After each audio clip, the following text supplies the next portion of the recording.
If you're a mom who needs just one night that's all about you, I need you at Mom It Ain't Easy, the Mami Collective Summit on October 1st at the Mayfield in Chicago. We're talking incredible food and drinks, local vendors, live music, amazing raffles, inspiring conversations, and our signature panel featuring moms who are building careers, businesses, and lives they love. Plus, I'm excited to announce that Anna Bellaval will be joining us as our surprise guest for a live conversation and audience Q&A. Trust me, you don't want to miss this one. Grab your tickets now at themamicollective.com. I'll see you there. Welcome to the Mami Collective. I'm Paulina Rowe, radio host, TV contributor, writer, and mom of one. This is where ambitious moms come to keep their identity intact while navigating motherhood. Here we talk about the real stuff: career, money, relationships, identity, and everything that gets messy in between. You won't find sugarcoating or cliches. What you will find are unfiltered conversations, real resources, and proof that you don't have to lose yourself to be a good mom. The Mami Collective is here to remind you can be ambitious, you can take up space, and you can thrive in motherhood and in everything else that makes you, you. Before we get into the episode, make sure you're following the Mami Collective on Facebook, TikTok, and Instagram, and share this podcast with a mommy in your life who needs a little inspiration, or just a reminder that she's killing it. Also, don't forget to sign up for our newsletter and leave us a review so we can keep showing up and reach every ambitious mom out there doing big things. Let's get into it. We are diving right into it, the Mami Collective podcast. We are back for another episode, and I'm doing this one a little bit differently because I usually do it like online, so I'm sitting in my own room and I'm just, vibing with my guests. But today I have my very own, I would say, the backbone of the Mami Collective. You're the person that people hear from when I don't talk to them. Essentially, you come in, you just sweep in. So I have Kasia Starzyk. Is it Tomlinson or Tomlinson? Tomlinson. I don't know why it's the hardest thing for me to say sometimes. Honestly, it is a very hard last name. You'd be surprised. Really? Yeah. Oh, I thought it was just me. I'm like, no, well, I'm kind of goofy, so maybe it isn't. But no, we are recording live at my house, which is so amazing. And I'm really excited to have you here today. So first things first, thank you for being here. Oh, thank you for having me. Of course, and thank you for all that you do for the Mami Collective. So thank you for coming to the Mami Collective podcast. You are a big part of the Mami Collective because you help us with all of our behind the scenes, the admin. I mean, there's so many things and hats that you wear.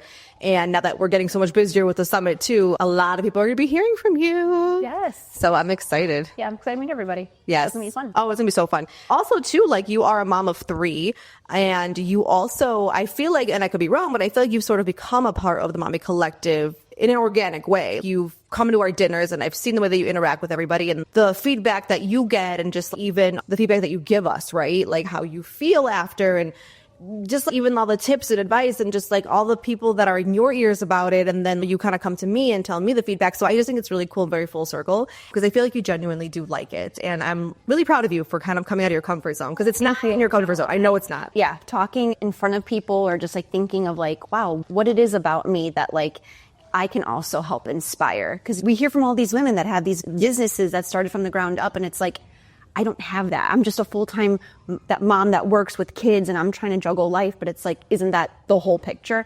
All these women are trying to do the exact same thing. Yes. So it's definitely inspiring. So for sure. Oh, it makes me so happy you said that. I want to cry. That's truly beautiful. And again, that's why I created this, right? That's why this works, and the moms are really gravitating towards it because of exactly what you said. It's bigger than just my little idea that I have. It was just such a more bigger concept that I feel really developed nicely over time. So I love it. I love it so much. So if you don't mind, can you tell us a little bit about yourself? Obviously, you said you're a mom of 3 and you're I work full time and I'm juggling it all, but who is Kasha at the core? What do you do? What roles do you play, right? What hats do you have that you wear? But also, who is Kasha to the core? Oh, gosh. I guess I've never really thought about it because I'm so busy, always working, going to the next thing. And that's what us moms do. I feel like you're on the back burner.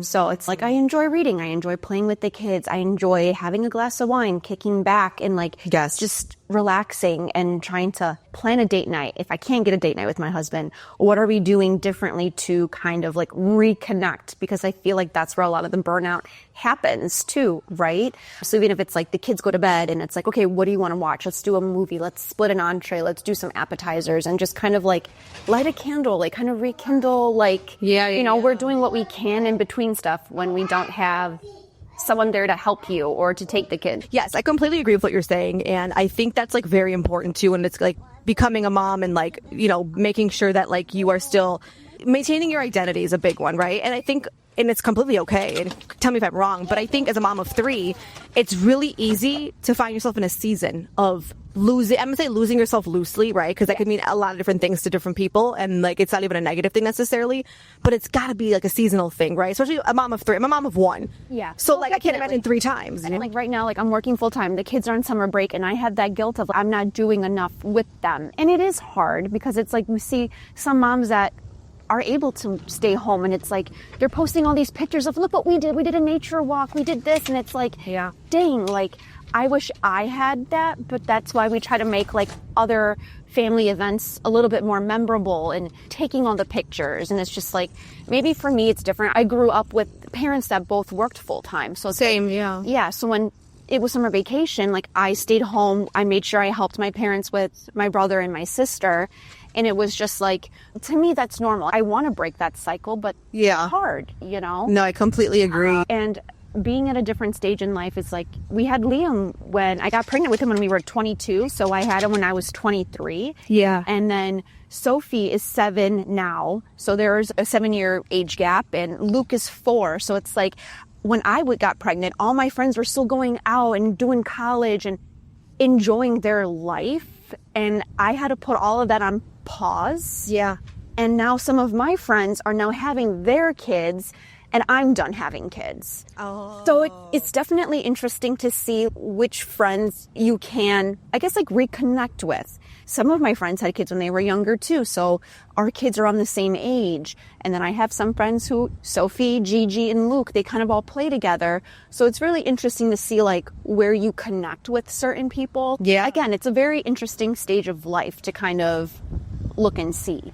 When you had your first son and you were 23, did you feel isolated at all? Because like you mentioned, my friends were like maybe in college, right? Or starting their lives or whatever it was, right? And like you had a different kind of path. Did you feel like you were a little bit like isolated from them or from any kind of community? Or did you feel like you still found your sense of community? I feel like I didn't really have anything because it's hard. They're all partying. They're not thinking about getting married, buying a house, paying a mortgage, buying a new car that actually fits a car seat. They just wanted to go hang out. So I'm looking at these pictures on Instagram. Yeah. And it's just like, oh, look at me. We just hit our first birthday party, you know? And yeah. So it was definitely different. But then it's like you start seeing some of your other friends having an, I guess, quote unquote, accidental pregnancy because they weren't planned, right? Yeah. You know? So it's trying to find like your mom group, but still feeling like you can have a life outside of working and trying to support your little family. Did you feel like a lot of that was like internal guilt of this is, let's just say you had Liam, right? I'm making this up. Liam was 8 months old. So like not newborn, but like, you know, still obviously very small. And maybe like you wanted to go to your friend's birthday party. You wanted to go somewhere, right? Yeah. Did you feel like internal guilt, whether it was like that kind of circumstance or that kind of instant, like, oh, we'll go to a party or maybe go out or whatever? Or did you sort of feel like you were like, that's not what you're supposed to do now. Like, that's no longer who I am. I think so. I think there's a lot of it is 50-50. Like, my parents really helped us a lot, me and my husband. His mom helped a lot, too. So we were really grateful that we were able to kind of have a little bit of free time where we could reconnect. We could do our own thing or, you know, meet up with friends and still kind of feel like we're not drowning in parental anguish, I guess. But again, it's just like, again, trying to find yourself and find that balance. For sure. Yeah. For sure. That's always the hardest thing. And also you're like a first daughter, right? Because I'm the oldest. You're the oldest. You're the oldest of the group of 3. You are the oldest daughter. And then you're also the oldest daughter of immigrant parents as well. So I think that could definitely change the dynamic too, right? When it comes to like motherhood for you and like your experience as well. So I was wondering, like, what did being the first daughter sort of mean in your family for you? I know my parents depended on me a lot, especially when they couldn't read documents. They didn't understand the school forms, and I'm over here in elementary school trying to translate for them what this means. What does this bill mean? So it was definitely hard. I feel like I definitely had to grow up a lot faster, which then when we had Liam, I almost felt like I was already like, oh yeah, I've already grown. I've kind of taken charge. I've done all this stuff already by myself. Right. So, you know, I started working when I was 16. So it's like my parents taught me so much hard work and how to just like push for what you want. And like, you know, so like I give a lot of that credit to them. I am the way I am because of my parents and what I want to show my kids, like hard work pays off.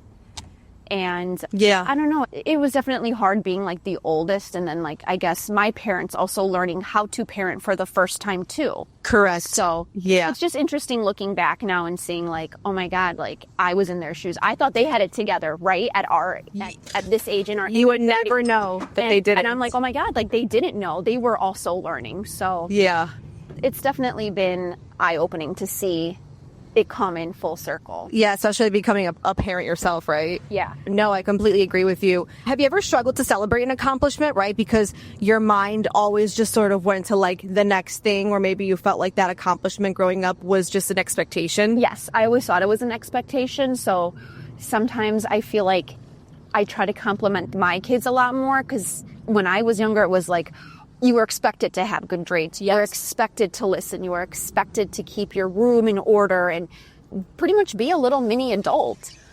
So I'm trying to definitely break that cycle because I want to make sure my kids can enjoy a childhood and be a kid and not feel like I'm trying to grow them up too soon. Yeah.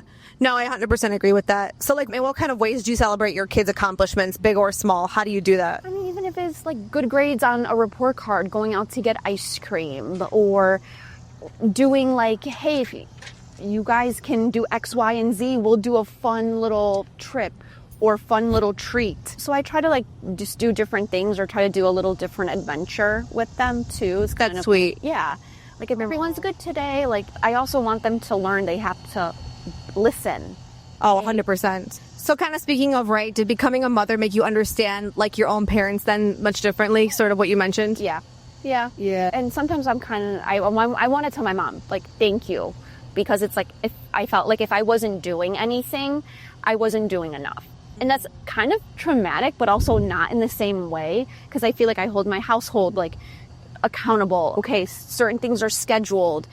This is clean, this is put away. So I feel way more organized now instead of just kind of going with the flow. Yeah. So I like that structure, but I guess it's like good and bad, right? Because I feel like I'm not doing anything, I'm hanging on the couch, I'm not doing enough. Yeah, oh, 100%. 100% agree.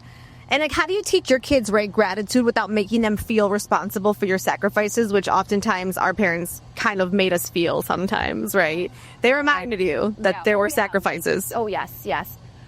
But I think I just try to like give them that expectation, like, hey, like, you're a big girl. You have to be able to do this by yourself. Like, you have to, again, use your words. Don't let your emotions get the best of you, just to try to be more well-spoken. Sometimes I feel like Sophie has a little bit of self-doubt, but it's like, you know, reassuring, like, you're going to make mistakes. Yeah. You're not going to be perfect. Absolutely. It's okay. We just have to try again.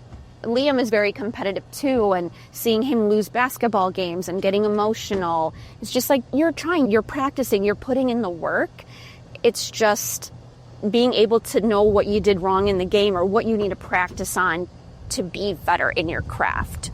So hard work is what I'm trying to instill to them, that they have to be able to take the good and the bad, the loses and the wins. Yeah, 100% agree with that. And I actually love that advice because I'm thinking of how I'm going to do it with my Gigi, right? Because we're only 2, but I'm starting to see, like, right now we're recording this and she's walking around really disappointed. And I'm like, no, I don't want her to, like, feel certain things, right? Like, we can't control that for our kids, right? But like, how do I teach her that like you can still have fun on your own, right? Or like you can still, like, other people's actions will not define you and how you feel, right?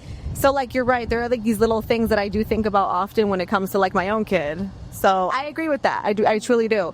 Do you ever worry that giving your children a softer life will make them a little less driven than like you had to be? Oh, yes and no. I know my parents instilled like hard work, good work ethic, being on time, like picking up extra shifts because that's extra money. Like, that's kind of what we grew up in. And my parents worked very hard for everything that they had.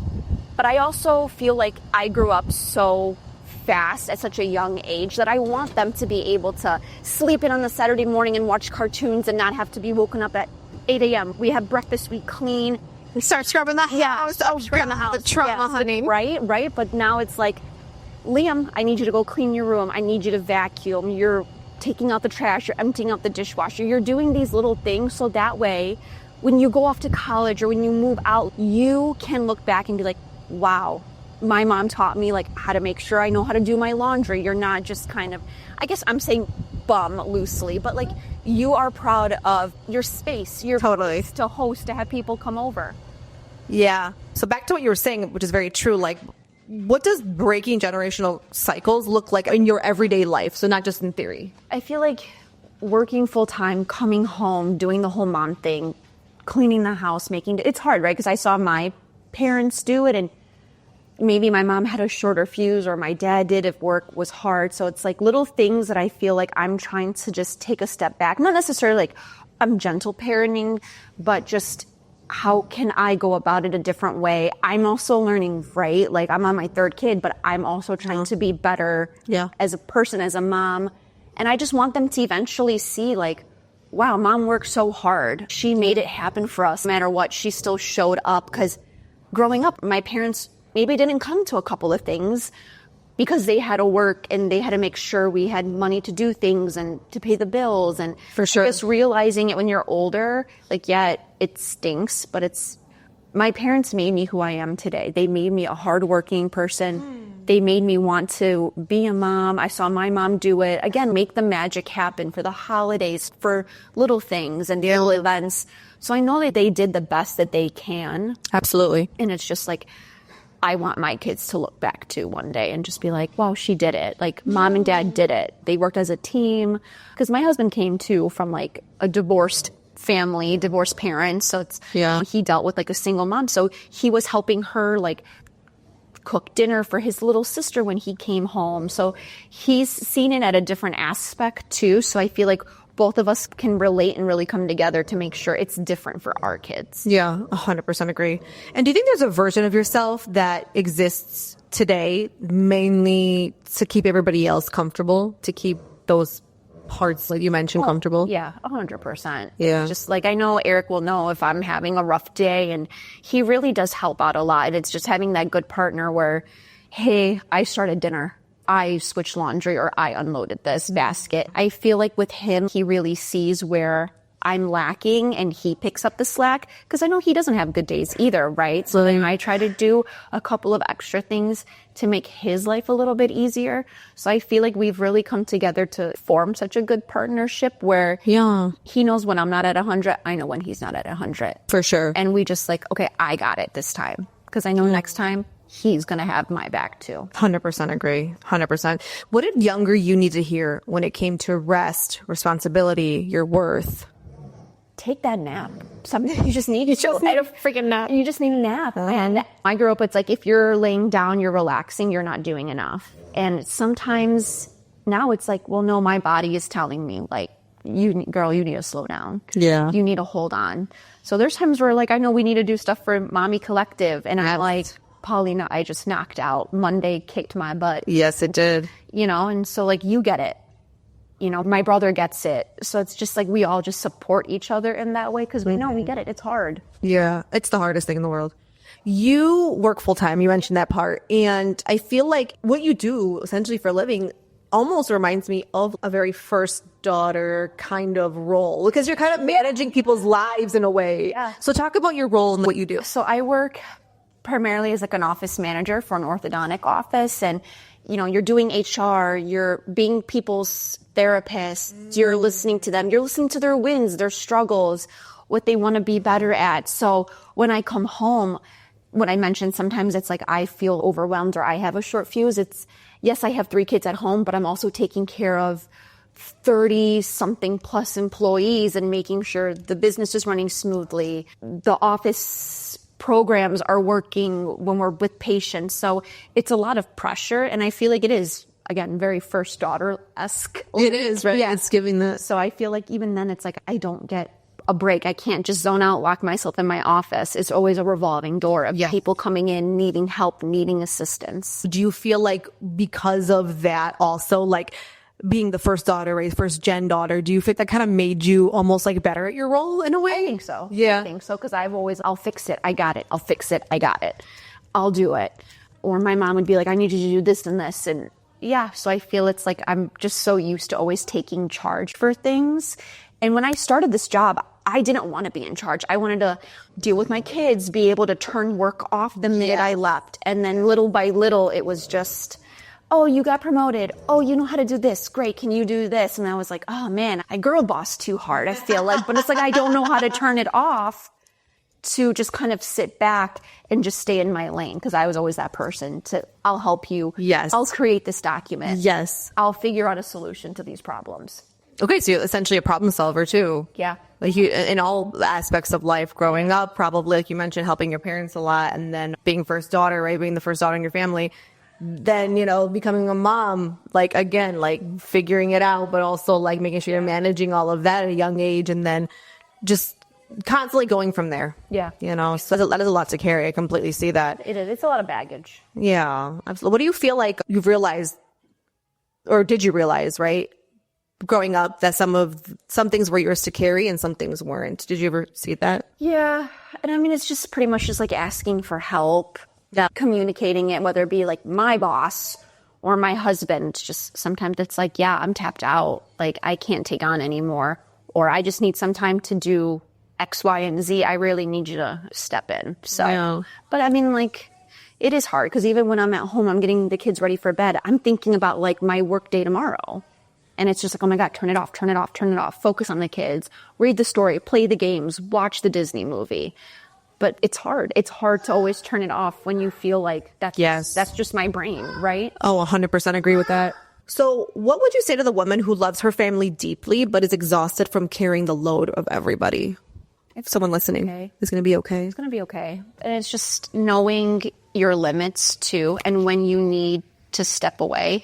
There's times where I'm just kind of hidden in my laundry room for 15 minutes. I got the kids settled and it's just taking a breath, reconfiguring, and trying again. Yeah. And then that's real. Yeah. And then there's weekends where I'm sorry, I can't do the housework, or I can't get all of this stuff done. This is my best. And not being mad at myself that I didn't knock out my huge laundry list of tasks that I wanted. Yeah. So I feel like I've been a little bit more gracious with myself.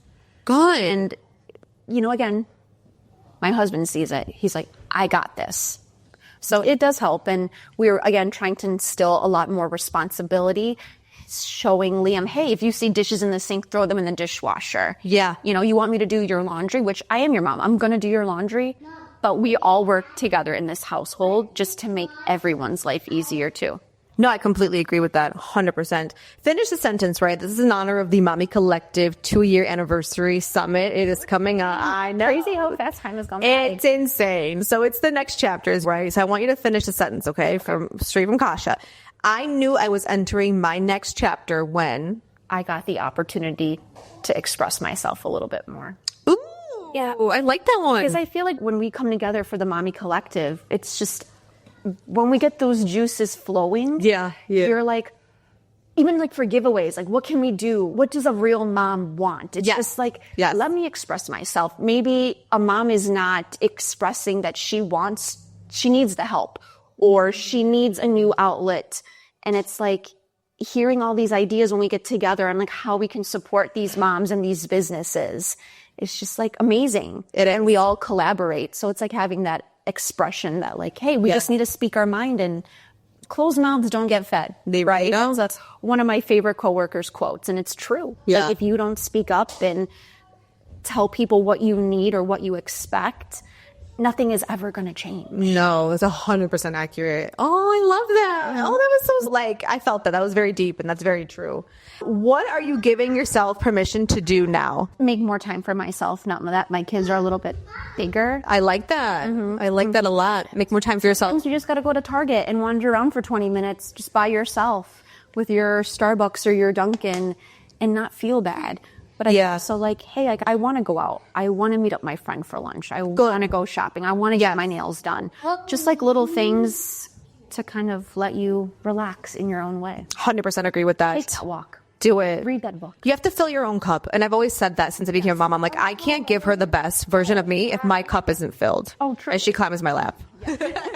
My last question for you, I have two actually. What are you giving yourself permission to do now? give myself more me time, I guess. I know I have a big age range with kids, but they all know they can depend on each other or play independently too. But it's just, I need to regroup, and maybe that is me taking a step away or going to work out. And I just feel like those aren't sometimes. I love it. So what does Mama and Easy mean to you? You juggle a lot of things all at once, and you have a smile on your face. Yes. Yeah. Yes, you do. Yes, you do. It's not easy, but we're doing it.